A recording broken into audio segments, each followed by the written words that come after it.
안녕하세요. 네이버 지식인 공무원 1위 삶의 신입니다. 국가직 공무원 관사를 줄까요? 안 줄까요? 주니까 뭐 이렇게 얘기하겠죠.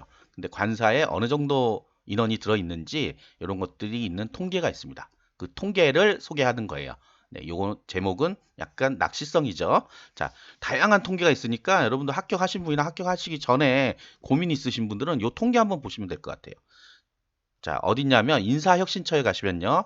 법령 통계 정보 여기 보시면 통계 정보 여기 있습니다. 거기에 공무원 총조사 게시판이라고 있어요. 2018년도에 조사한 게 2019년도에 이렇게 집계돼서 나와 있습니다. 자, 먼저 궁금하죠? 관사 있나 없나? 관사 먼저 볼게요.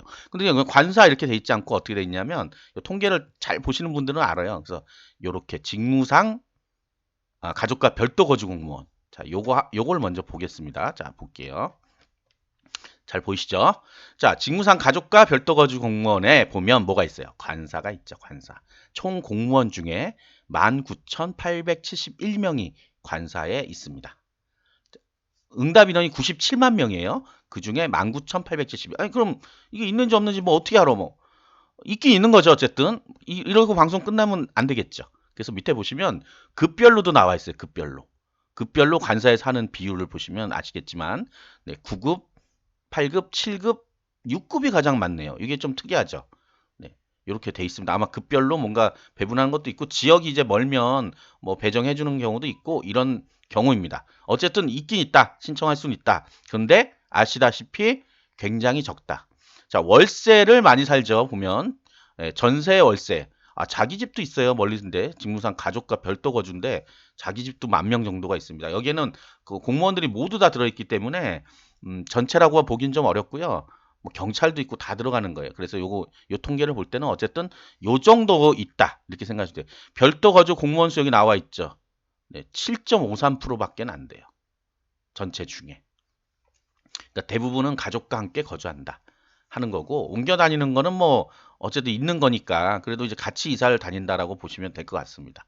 뭐 이 통계상으로는 그래요. 네, 실질적으로는 뭐 같이 산다고 해놓고 같이 안 살 수도 있는 거죠. 뭐 이게 설문조사니까 강제로 조사하는 건 아니니까요.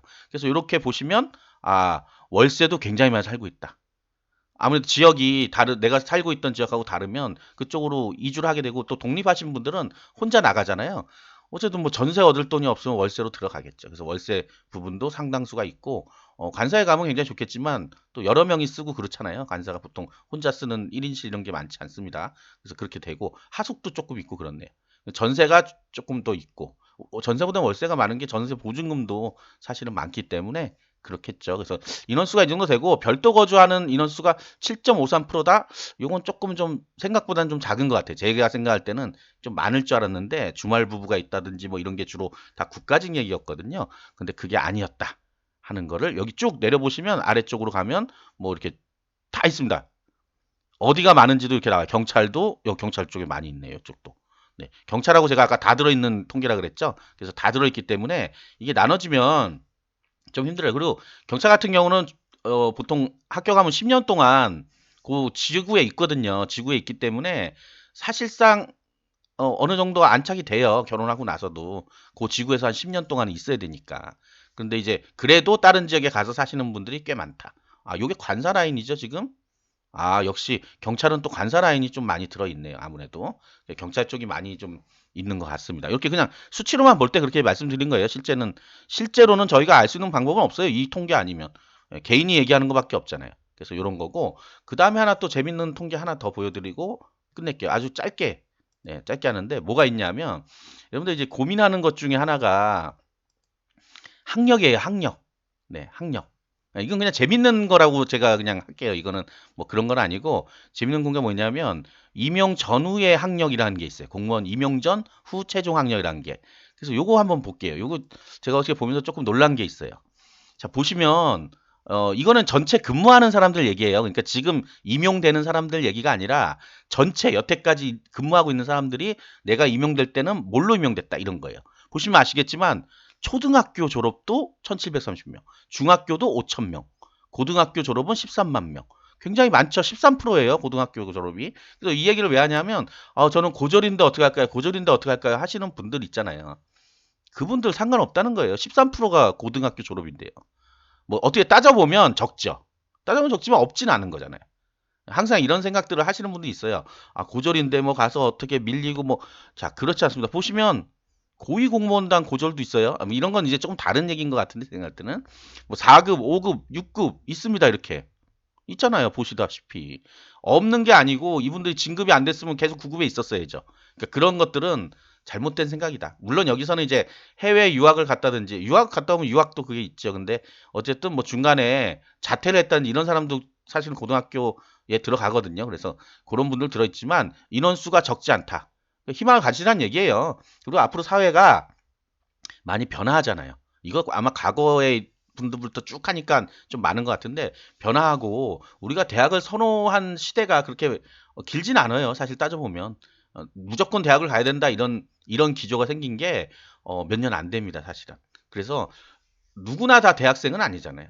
그리고 공무원이 돼서 뭐 사실은 근무하면서 공부하기 쉽진 않지만 공부를 하면 됩니다. 그래서 이게 전후 최종 학력이 나온 게 후가 이제 바뀐다는 걸 보여주려고 하는 것 같은데 사이버 대학도 있고요. 근데 방통대 공무원 같은 경우는 방통대 많이 권장을 해요. 다니라고. 방통대 또 나오고 자기가 다른 과를 나왔으면 또 그 관련된 과로 또 가고 그래요. 자, 이런 것들이 지원을 해줍니다. 지원을 해주기 때문에 충분히 다 커버가 된다, 나중에. 그러니까 컴플렉스가 있어요. 내가 고졸이라서 안 돼, 고졸해서 안 돼. 이러지 마시고, 일단 합격하고, 뭐 군대를 안 가시면 군대 갔다 오시고, 조금 조금씩 공부해가지고, 뭐 5년이 됐든 10년이 됐든 대학교 다니고 있는 거잖아요. 예, 방통대는 길게도 해줘요. 그러니까. 그렇게 해서 차근차근 이수를 해서 가면 됩니다. 그러면 내가 어느 순간에는 졸업이 되면, 나는 이제 대졸이 되는 거죠. 자, 그렇게 생각하시면 간단한 문제예요. 그래서 그걸로 고민하고 계신 분도 있으시면 그렇게 해결하시는 방법이 있습니다. 사이버 대학도 있고 요즘은 온라인으로 가능한 것들이 많잖아요. 학점 은행제라는 것도 있고 본인이 조금 더 부지런해지면 되고 처음 들어가자마자 난 하겠다 이렇게 하시는 분도 있는데 굉장히 무리한 계획입니다. 처음에 가면 뭐가 뭔지 몰라요. 만약 제도 나이가 이제 있고 사회생활 해본 사람인데도 불구하고 처음 가면 일주일 동안은 아무것도 못해요, 사실은. 뭘 알아야 하죠. 누가 가르쳐 주나요? 막 계속 앉아서 뭔가를 가르쳐 주고 이렇게 하는 것이 아니에요. 네. 공무원도 마찬가지고 일반 회사도 마찬가지입니다. 누가 1대1로 붙어가지고 계속 교육을 시켜주진 않아요. 본인이 매뉴얼이라든지 그 다음에 주위 사람들한테 물어보면서 해야 돼요. 그 기간이 한 1년 정도 정착하는데 필요해요. 그런데 그냥 무턱대고 난 내일부터 당장 뭐 학교 가서 공부해야 되겠다 이렇게 얘기한다 그러면 사실 일의 업무 자체가 진행이 안 됩니다. 실제 대법원 판결 나온 거 중에 7년 동안 업무를 봤는데 업무가 굉장히 미숙한데 이분은 오후만 되면 로스쿨 책을 꺼내놓고 공부를 했다는 거예요. 로스쿨 들어가려고. 7년 동안 공부했다니까 더 좀 놀라운 사실인데 근데 업무에 관련해서 7년이나 지났으면 뭐 아주 전문가 아니겠어요? 근데 아무것도 몰랐더라. 그래서 결국은 해임됐습니다. 해임돼서 그 소송을 낸 거예요. 해임시키지 말라고. 근데 결국 대법원에 졌어요. 져서 파면이 된 거죠. 파면이 됐어요. 근데 결국은 이런 것들을 뭐 가면 뭐 시간이 많고 그렇지 않아요. 공무원도 굉장히 바쁜 부서들은 뭐 눈코 틀 새가 없고요. 뭐 한가한 부서가 있을지는 모르겠어요. 근데 어쨌든 이 근무 시간 안에 뭘 한다는 거는 불가능한 일입니다. 요즘은 좀 더 철저해졌어요. 좀 더 철저해졌기 때문에 뭐 다른 짓 하다 걸린다? 무조건 이제 뭐 견책이라도 줍니다. 조심해야 돼요. 그래서 굉장히. 예전에는 감시의 눈이 많지 않았어요. 요즘은 공무원들 숫자가 늘어나니까 그만큼 감시가 늘어났습니다. 감시하는 눈도 많아졌고 시민 단체도 생겼고요. 요즘 전수조사 많이 합니다. 전수조사. 야근 수당이라든지 뭐 이런 것들 제대로 쓰고 있는지 제대로 지급이 되는지 가짜로 소위 나이롱 뽕이라 그러죠. 나이롱 뽕으로 타고 있는지 정말 굉장히 많이 조사를 하고 있어요. 그래서 요즘은 뭔가 꼬투리 잡히면 큰일 납니다. 예전처럼 그리고 뭐 징계를 안 하지 않아요. 징계합니다. 다 예전에는 뭐 그냥 넘어갔다 그러는 것도 이제는 징계하고 넘어가요. 징계되면 어쨌든 모든 거에 불이익을 받습니다. 그러니까 그런 생각을 하시고 공무원을 하겠다 그러면 안 되고요. 요즘은 시대가 많이 바뀌었습니다. 앞으로는 더 많이 바뀔 거고요. 더 들어오는 사람들은 더 힘들게 들어오고 힘든 과정을 겪을 수밖에 없어요. 이제 전문화 더 시키려고 하고 있고, 그 다음에 4차 산업혁명으로 많은 부분들을 기계화시키고 있죠.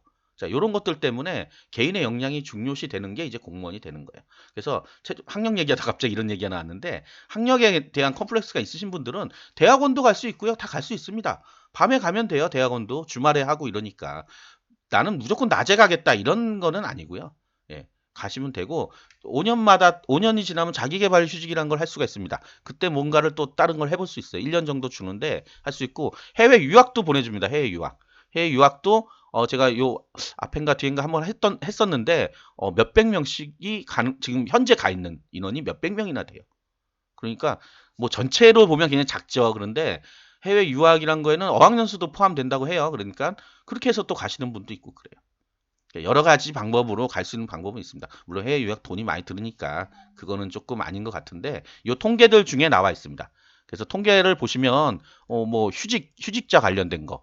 그래서 요 제가 지금 설명하는 거는 이 통계를 한번 보셔라는 거예요. 자, 합격하신 분이나 이제 합격하려고 하시는 분들, 뭐 여가 시간 활용 방법 이런 것도 있고요. 쭉 설명을 한번 드려보고자 해서 찍은 거예요.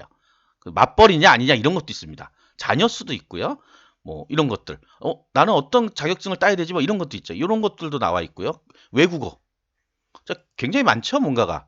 네, 이게 이제 총조사를 한 거기 때문에 거의 맞는 거예요, 사실은. 병역도 있어요, 병역도. 병역 있고, 뭐 휴직은 굉장히 많습니다. 휴직은 통계만 보면 맨날 나오는 거예요. 어떤 걸로 휴직을 했었나 하는 것들. 그런 것들 여기 나와 있으니까요. 쭉 보시고, 한번 생각해 보시는 시간을 가졌으면 좋겠습니다. 우리가 모든 정보가요, 다 한쪽으로만 흘러요. 뭐냐면, 어디 어디 가시면 누가 무슨 카더라, 이런 것들. 이런 것들 때문에 사실은, 그게 그런 건가? 저런 건가? 이렇게 될 수 있는 거죠. 그런데 실질적으로는 이런 통계들을 봐야 정확한 정보를 알 수 있습니다. 한 명이서 얘기하는 거는, 그거는 가짜예요. 가짜는 아니지만 그 사람의 국한된 얘기일 수밖에 없어요. 전체를 다 안다고 자꾸 착각을 하고 있는 것 뿐이에요. 네. 어떤 부서, X부서라는 X부서 굉장히 작은 부분이거든요. 그 부분에 있는 사람이 내가 이 전체 공무원에서 다 얘기하겠다. 이거는 사실은 근거가 없는 얘기인 거죠. 그 부서에서만 통하는 얘기예요. 마찬가지로 제가 이 방송을 하는 이유는 이런 통계가 있으니까 통계를 보라는 거지 이 통계가 절대적이고 이건 내 의견이야 라고 말씀을 드리는 게 아니에요. 제 의견을 알려드리면 뭐 하겠어요? 아무 소용이 없죠. 근거가 없으니까. 예. 뭐 다른 방송들 비난하는 건 아니지만 자기의 생각, 개인적인 걸 얘기하는 방송인데 그게 일반화되는 오류가 있을 수도 있어요. 그래서 저는 어쨌든 간에 이런 쪽으로 근거 자료를 가지고 방송을 하고 있습니다. 그래서 요거 좀 한번 꼭 보시라 그러면 좀 보셨으면 좋겠어요. 자, 구독 필수입니다. 감사합니다.